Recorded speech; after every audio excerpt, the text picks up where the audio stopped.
في التاريخ حتت غامضة كتير عايزين نحاول نفهمها سوا. عندك مثلا أقدم حفرية للإنسان المفروض إن عمرها 315 ألف سنة، ودي لقيناها في المغرب. زمان كنا فاكرين إنه أقدم حفرية هي اللي لقيناها عند نهر أومو في أثيوبيا، وعمرها من 196 ألف ل 233 ألف سنة. نعرف من ده 3 حاجات ومشكلة. أولا إن إحنا ما نعرفش بالظبط عمرنا كام، يعني حفرية واحدة جديدة ممكن تزود عمر الإنسان بال100 ألف سنة، من 200 ألف سنة ل 300 ألف سنة. ثانيا في نظرية اسمها اوت اوف افريكا او الخروج من افريقيا، بمعنى ان كل الناس بتوع زمان عاشوا في افريقيا، المذرلاند وكده، ودي هنتكلم عليها في الحلقات الجايه.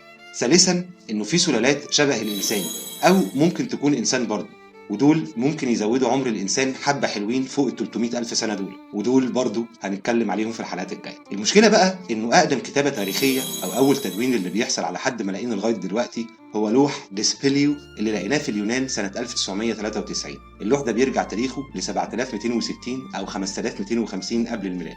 ايوه احنا فعلا مش عارفين قوي، وده معناه ان عندنا جاب او فجوه من 315,000 ل 7,000 سنه، يعني يجي كده بتاع 307,740 سنه. وده معناه ان زي ما خمنتوا احنا كاتبين مش متاكدين من حوالي 1.6% من تاريخنا، وان احنا كل ما هنبعد في التاريخ هيغيب، وهيبقى صعب جدا ان احنا نتاكد من استنتاجاتنا التاريخيه.